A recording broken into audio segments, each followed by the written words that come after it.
Hervé Ganade, bonjour. Bonsoir, enfin bonjour, pardon. Vous êtes docteur en sciences politiques et intervenant en géopolitique. Vous êtes créateur sur le réseau social LinkedIn d'une newsletter Géopolitica, et publié d'ailleurs toutes les 2 semaines. On peut vous retrouver donc régulièrement sur LinkedIn.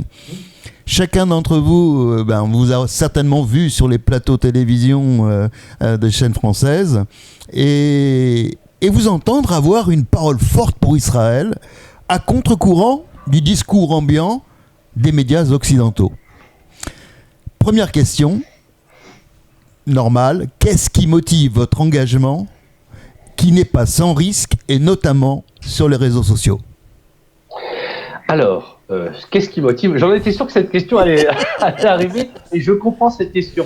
D'une part, j'ai eu dans ma jeunesse quelques amis juifs que j'ai retrouvés d'ailleurs, qui doivent peut-être regarder Tandem TV, qui s'appelle toujours Michael Camoun, qui a été mon copain à la Canal, que j'ai retrouvé 40 ans plus tard. D'ailleurs, je ne sais pas si vous voyez la photo qu'il y a derrière, c'est là où quand on s'est retrouvés, c'était au musée de Tel Aviv, qui est maintenant la place des otages. Absolument. Et on s'est retrouvés. D'ailleurs, c'est marrant parce qu'au parking, quand on s'est raccompagné, on était à côté. Et puis, deuxièmement, j'ai toujours été attiré. Je ne sais pas pourquoi, ne me demandez pas pourquoi, par la civilisation hébraïque. Je trouve que c'est un peuple intelligent, courageux. Et puis, troisièmement, lorsque ma femme, on a fait une recherche via MyHéritage, eh bien, on a découvert qu'elle avait du sang juif ashkénaze. Du côté de Bâle, donc toute sa famille est du côté de Bâle, c'est le premier congrès juif mondial à Bâle en 1897, je crois. Et donc on a été à Auschwitz, on a été en Israël, voilà. Donc j'ai une attirance parce que je trouve que la religion est intelligente, elle est dure sans doute au point de vue intellectuel, elle doit demander beaucoup pas de sacrifice, mais beaucoup de rigueur, d'objectivité, et voilà. Donc, je suis attiré par ce peuple, cette civilisation, qui est une grande civilisation. Et puis, la deuxième partie de la question, c'est pas sans risque. Oui, c'est vrai, j'ai beaucoup de remarques de temps en temps sur les réseaux sociaux, mais quand on aime, on ne compte pas. Puis, deuxièmement, dans la vie, on est soit résistant, soit collabo. Donc, il faut pas. Quand on choisit son camp, on va jusqu'au bout. Voilà. Vous me demandez, je vais jusqu'au bout. En tous les cas, c'est vrai que sur LinkedIn, vous n'y allez pas par le dos de la cuillère, c'est le cas de le dire. Et puis, et c'est vrai qu'on y découvre aussi des vérités, que ce soit au travers de la newsletter ou que ce soit au travers de vos écrits sur LinkedIn, des choses qui devraient normalement interpeller le monde, et notamment le monde féminin, le monde des féministes, quand vous avez abordé la question de ces enfants qui, finalement, de l'âge de 10 ans, 12 ans, dans le sud-est de l'Iran, sont mariés de force, et notamment, même dans les plus hautes sphères, puisque on y voit l'imam Khamenei avoir une jeune femme qui n'est qu'une jeune fillette, d'à peine quelques années et s'en réjouir. Donc il y a quelque chose quand même qui est un petit peu à contre-courant justement de la doxa, qui veut cacher un petit peu ces choses-là. Et preuve en est, c'est qu'il a caché ses réactions par rapport à toutes ces femmes qui malheureusement ont été agressées sexuellement pendant le pogrom du 7 octobre. Oui, c'est vrai. Alors, je vais revenir sur 2 choses. D'une part, sur l'Iran. Il n'y a pas que l'Iran, il y a l'Afghanistan. Moi, je suis en contact avec des personnes qui ont été en Afghanistan. Moi, je suis allé 3 semaines pour faire cours en Afghanistan, donc j'ai rien vu.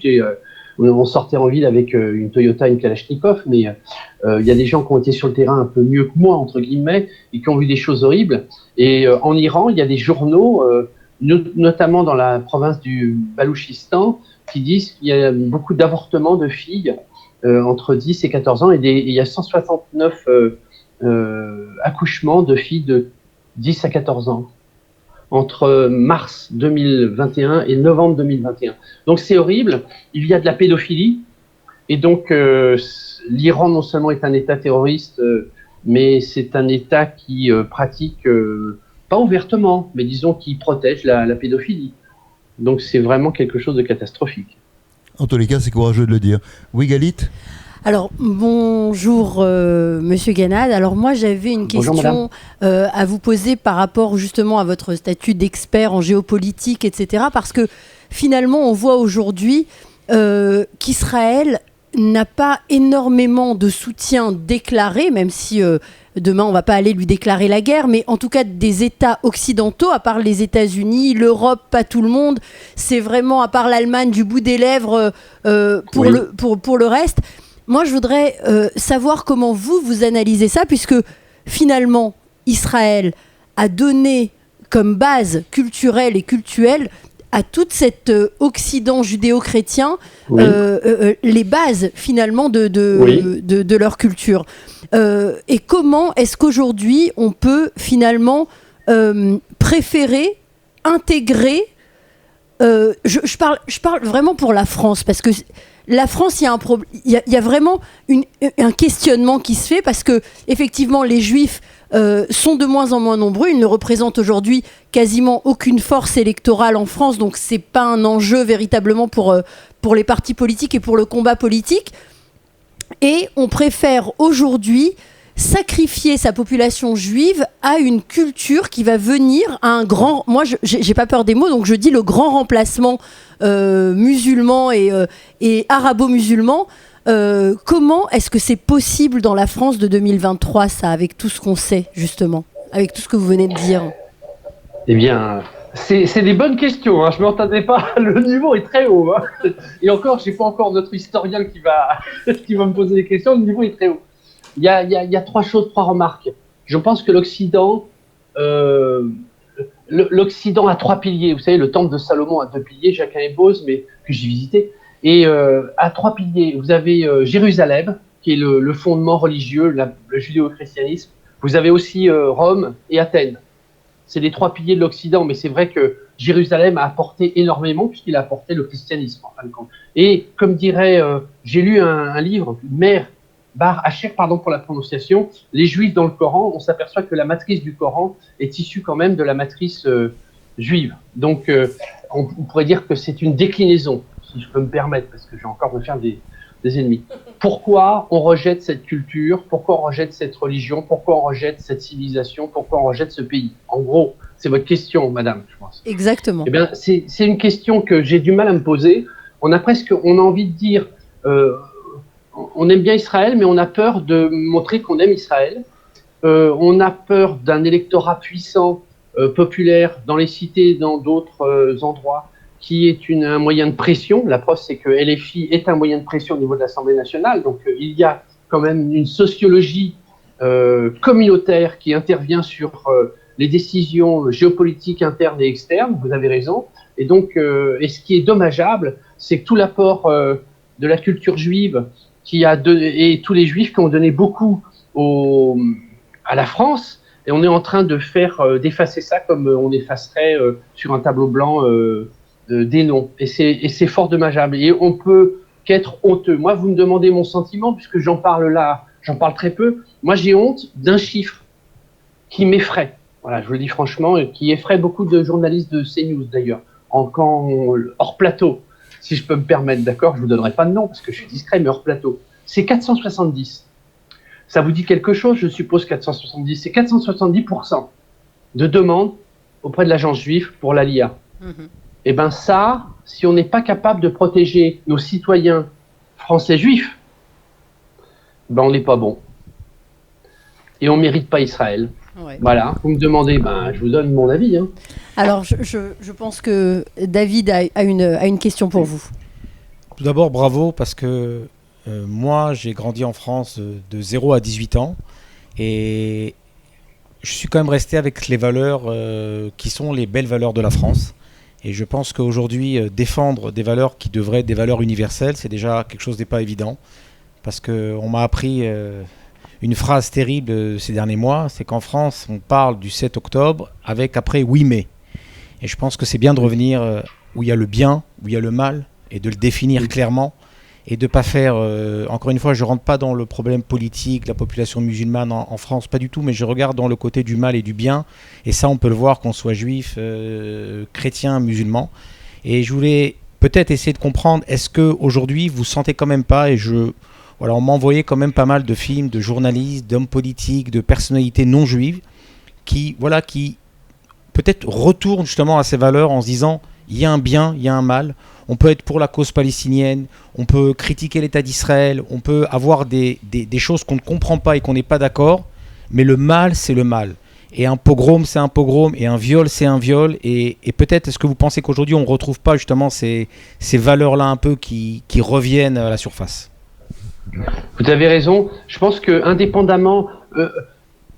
là où vous avez raison, c'est qu'on n'est pas pour faire de la politique, on n'est là pas. D'ailleurs, je suis français, je ne vais pas m'amuser à critiquer le gouvernement israélien. Je crois que le peuple israélien est suffisamment mature pour pouvoir porter un jugement sur le gouvernement. Et puis on sait très bien se critiquer, rassurez-vous. Non, oui, ça je me doute.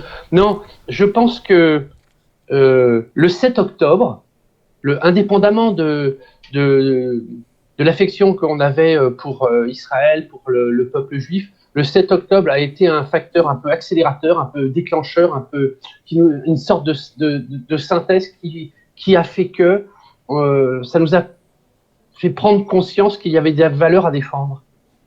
Vous avez raison à ce niveau-là. Ces valeurs, c'est la liberté, c'est la créativité, c'est le choix, c'est la capacité à pouvoir se remettre en cause. Et ça, c'est la civilisation occidentale, judéo-chrétienne, qui permet cette façon de faire. Et cette force-là, beaucoup de gens, alors c'est aussi bien chez nous, CNews que d'autres, n'ont pas envie de perdre ces valeurs. Et alors moi, je suis un peu étonné, et avec ma femme Marlène, on vous envie un peu parce que vous avez une force. Malgré toutes les pressions qu'il y a au niveau international, toutes les critiques, etc., vous continuez.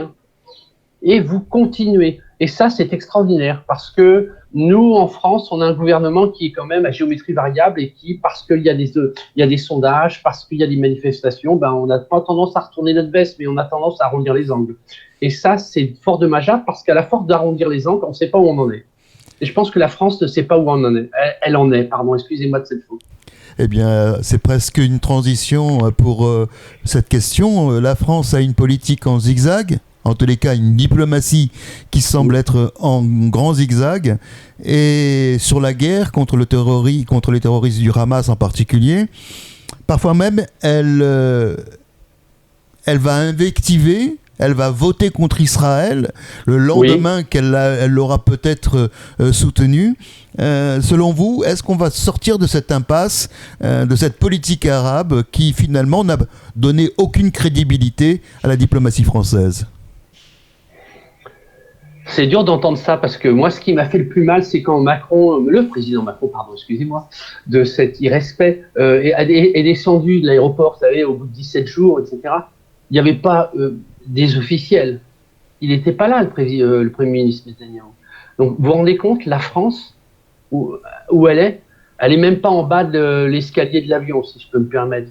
Elle n'est même pas au niveau du tarmac. Ça, c'est la première chose. Ce sont les conséquences de notre politique. C'est vrai que lorsqu'on est sur les plateaux de CNews, on discute avec d'autres personnes, on a du mal à comprendre où l'on va en termes de politique étrangère. Lorsqu'on reçoit un Premier ministre, lorsqu'on lui dit c'est le cher ami d'Israël, on va jusqu'au bout. Et à un moment donné, il y a une sorte de marche arrière. Pourquoi ? Parce qu'on a peut-être peur de la rue arabe, ou je crois qu'on a peur de quelque chose. Je pense que le Hamas va être éliminé, et un jour, il va falloir reconstruire Gaza.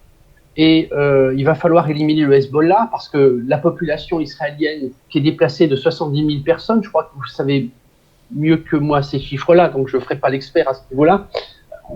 Israël ne veut pas pouvoir vivre éternellement avec une menace éternelle, aussi bien à Gaza, à Gzerot, à Ashkelon que dans le nord. C'est impossible. Et puis Israël, depuis le 7 octobre, a changé de paradigme. C'est fini maintenant le temps des concessions, le temps des requêtes que l'on trouve de temps en temps. On veut vivre en paix. Point barre, c'est non négociable. Et je pense qu'en fin de compte, ce changement de paradigme a surpris tout le monde. Et puis, les Occidentaux ont du mal à s'avouer qu'ils ont fait fausse route. Ils ont été assez faibles avec une population, ils ont été faibles avec une religion, avec des personnes, avec de l'immigration, non contrôlée ou contrôlée, peu importe. Et il va falloir se remettre en cause. Et c'est un vieux pays, l'Europe. Donc, il a du mal à se remettre en cause et à reconnaître ses erreurs. Il y a des erreurs et il va falloir maintenant accompagner le changement. Qui accompagne le changement? C'est Israël et les USA. On va être encore à la traîne. On sera à la traîne pour les grandes décisions, pour les accords 2 d'Abraham qui vont être signés avec l'Arabie Saoudite. Ça, c'est écrit. Je ne suis pas le prophète Jérémie, mais c'est écrit. Et alors, quand l'Arabie Saoudite aura signé les accords 2 d'Abraham, quand il y aura la paix négociée entre l'entité de Gaza et peut-être la Judée-Samarie ou une partie de la Cisjordanie, enfin là, c'est ça à négocier, quand le premier pays arabe puissant aura dit stop, game is over, maintenant on va reconstruire, quelle sera l'attitude des pays qui ont été à demi-teinte envers Israël? Vous savez, c'est les résistants de la dernière heure. On va en avoir, vous allez voir. Là, alors vous allez bien vous moquer. Et de la France et de nous. Tiens. Les résistants de la dernière heure. Oui, c'est vrai, on était contre Israël, mais au fond, ils avaient raison. Ça, je peux vous dire qu'en fin de compte, ça va arriver, mais ça va tomber comme la neige, quoi, à la montagne. Et ça, là, on va être encore moins crédible. Parce que ça va arriver. C'est sûr, c'est pas écrit, mais ça va arriver. Israël va gagner, malgré les critiques. Israël va éliminer le Hamas. Il est en train de le faire avec des gens. Hier, au Liban, il y avait une frappe. Et puis, après, il va falloir reconstruire cet État terroriste tunnel, quoi. C'est des taupes. Ils ont fait un État taupe. J'ai jamais vu ça, quoi. C'est la défense des animaux. Et il va falloir maintenant reprendre le cours des événements. Donc, pour reprendre votre question sur la politique française, puisque j'ai fait un peu du latéral, mais je vais revenir à votre question, Avi, c'est que au départ, il y avait quelque chose de clair, puis rapidement, il a eu peur, je pense, de la rue arabe, et il a fait du en même temps. Le problème, c'est en guerre, on ne peut pas faire du en même temps. Voilà, il a fait, pardon, je suis bavard, hein, excusez-moi, mais je suis content d'être là, mais je suis très bavard. Non, mais il a fait un tout petit peu plus que du en même temps, puisqu'il a même fait un sommet, une sorte de conférence pour le cessez-le-feu ou pour la paix, ou je ne sais pas, où il n'a même pas cru bon d'inviter un représentant israélien ou quoi que ce soit. Enfin voilà, donc il a fait ça qu'avec des membres représentants d'États arabes. C'est plus dur en même temps là à ce niveau-là. Une question. Vous avez raison, madame. Est-ce que je peux pas répondre, mais compléter? Je me permettrai pas de répondre. Qui je suis. Vous avez raison, mais c'est un truc bricoleux là, cette histoire de conférence. Ils voulaient faire comme Daesh, mais Daesh c'est autre chose. Daesh c'était les pays arabes avaient peur de Daesh, tandis que le Hamas, les pays comme la Jordanie, les pays comme l'Arabie Saoudite sont contents que Hamas se fasse dézinguer, passez-moi de cette expression. Seulement, ils ne veulent pas le montrer, mais ils sont très contents, surtout la Jordanie, 70% de population palestinienne. Vous vous rendez compte, si le Hamas gagne, le roi de Jordanie, on peut lui dire au revoir. Hein. C'est terminé. Pardon, excusez-moi, Avi, je vous ai interrompu. J'allais passer la parole au professeur Cyril Cohen.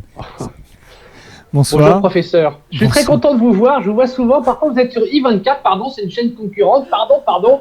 Et puis, on vous écoute. Voilà. Non, mais je suis aussi sur CNews, peut-être un peu moins en ce moment, et sur plusieurs chaînes françaises. Mais quoi qu'il en soit, moi aussi, je suis content de vous voir. Et une question, bien que on me pose souvent ce type de questions, et je les aime pas tellement, mais je vais me permettre de vous la poser, même si c'est dans un autre domaine. Vos prédictions. La France en 2050, de quoi elle aura l'air?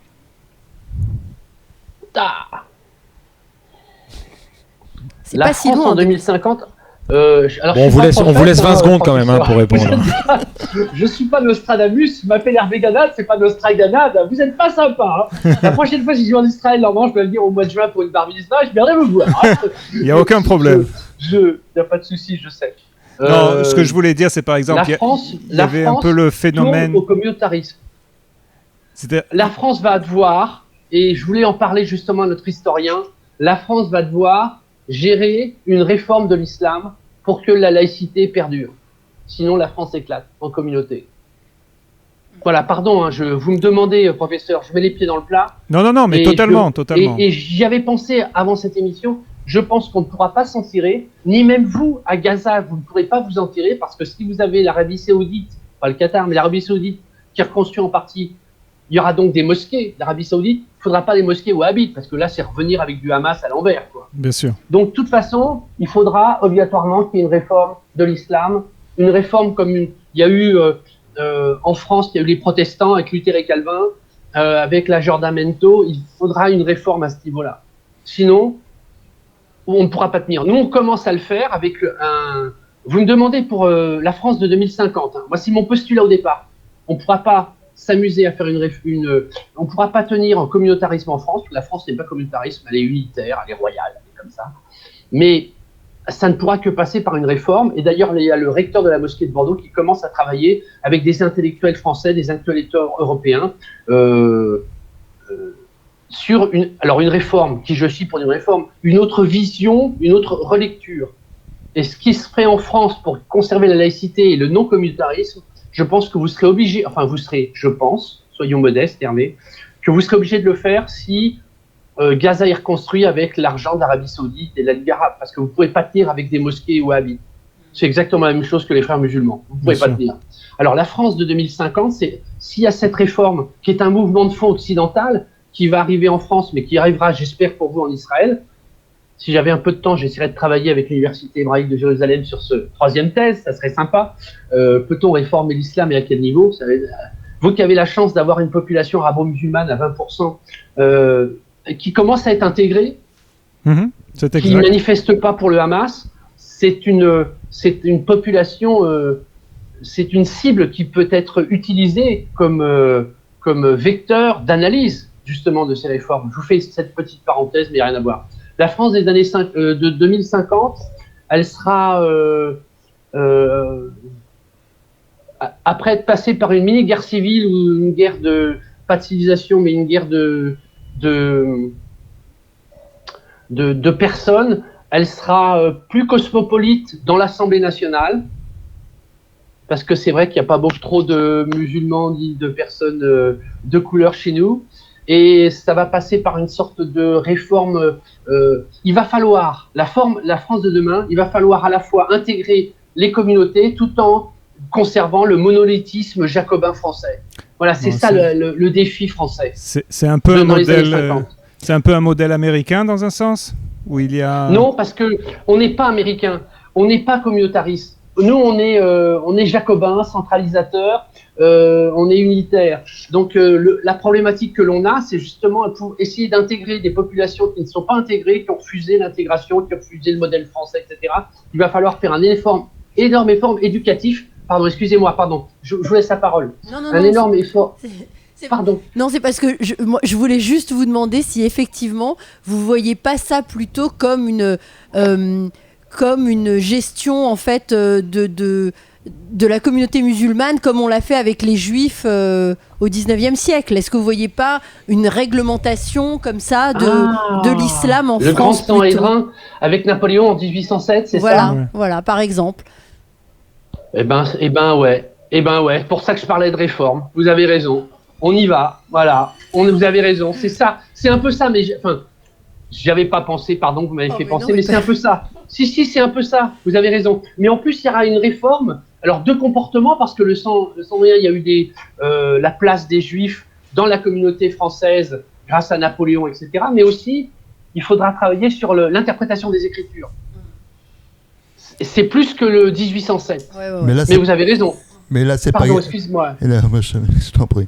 C'est pas gagné parce que cette réforme-là devra s'accompagner en même temps d'une réforme au sein même du monde arabe-musulman, et notamment de la question chiite et de la question sunnite, puisque on sait bien que derrière cette guerre qui semble cibler Israël, l'Iran a des visées bien plus régionales et bien plus internationales que cela.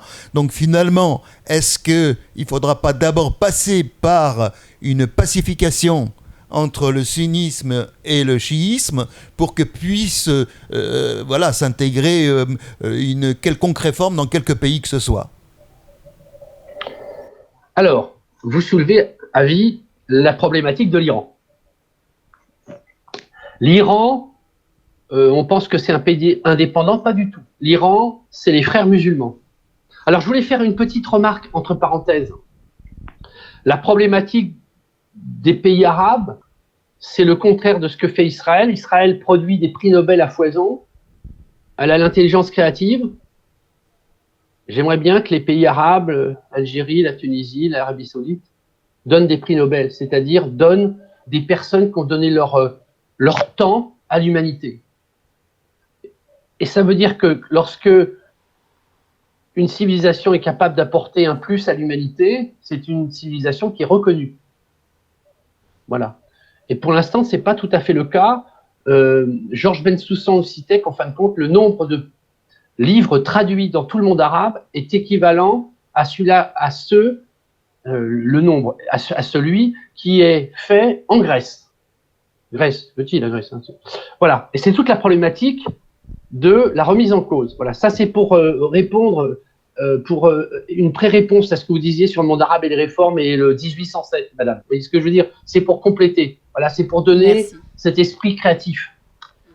L'Iran, j'ai envie de dire que l'Iran, on s'est planté sur l'Iran. L'Iran, c'est pas un pays indépendant qui veut faire l'arc chiite avec Bahreïn, etc. Non, je pense, mais c'est mon avis, Khomeini a fréquenté le penseur Sayed, qui est très frère musulman. L'Iran est la matrice des frères musulmans d'un point de vue agressif en Asie centrale. Et l'Iran a démultiplié, ou les frères musulmans ont démultiplié sous un côté national, mais à travers une volonté d'Oumma, des entités. Qu'est-ce que c'est que le Hamas? C'est du côté de Gaza, c'est Israël. Alors c'est Gaza, ça se veut un pays palestinien, enfin un État palestinien, mais c'est les frères musulmans. Le Hezbollah, frères musulmans. Les Houthis, frères musulmans. Alors il y a une sorte de dérive de guerre marketing géopolitique. On a l'impression que ce sont des gens indépendants avec l'Iran qui tire les ficelles, ce qui est vrai. Mais en fin de compte, tout ça, c'est un même État, c'est un cercle frériste. C'est l'arc frériste du Moyen-Orient. Et c'est ça pour ça qu'il va falloir attaquer tout ça, parce que Israël comme l'Occident ne pourront pas être tranquilles sans l'arrêt de cet arc frériste. Nous, on a les frères musulmans en Europe, on est le soft power. En Israël, au Moyen-Orient, en Asie, en Afrique, il y a le hard power, c'est-à-dire les attentats, les pogroms, etc. Et on ne pourra pas s'en tirer. Donc c'est pour ça que la victoire du Hamas est importante pour les frères musulmans. Et c'est pour ça que la victoire pour Israël est importante et pour l'Occident, parce que si c'est la défaite, pour les frères musulmans, c'est Waterloo. C'est Waterloo pour le Hamas. Je suis bavard, hein, pardon. Je sais que je suis intervenu sur passionnant. Radio Judaïka. Ils m'ont pas arrêté, ils en avaient marre. Non, mais finalement, il y a quelque chose qui se révèle au travers de ce conflit avec le Hamas, c'est que nous sommes passés du soft power où finalement la dissimulation, la taqiyya du monde arabo-musulman était en train d'installer ses fondamentaux à peu près partout dans le monde, avec ce conflit frontal entre le Hamas et Israël. On voit bien qu'ici, on met à jour, ce qui était dissimulé, et finalement peut-être va-t-on rebattre les cartes avec de nouveaux paradigmes à l'issue de cette guerre et à l'issue de cette victoire, pour vous citer. Merci beaucoup, vraiment. Je vous en prie. Hervé Ganad. Je vous en prie. C'est moi qui vous remercie. À votre disposition, ça m'a fait extrêmement plaisir. Merci beaucoup. Voilà, je rappelle que vous êtes docteur en sciences politiques. Vous intervenez sur la newsletter Géopolitica que vous avez fondée sur LinkedIn. Et je rappelle que vous êtes l'invité permanent quand vous voulez sur Tandem TV. Il n'y a pas de problème, surtout pour parler de 1807. C'est intéressant avec l'islam. Alors ça, c'est le sujet qui me tient à cœur. Si vous voulez qu'on en reparle, j'ai plein de bouquins préparés pour qu'on en discute. Je vous laisse, je suis bavard. Avec plaisir. Merci beaucoup, monsieur Ganad. À très Bonne bientôt. soirée, Israël. Au revoir. Bonne soirée. Bonsoir. Shalom, shalom. Shalom, shalom.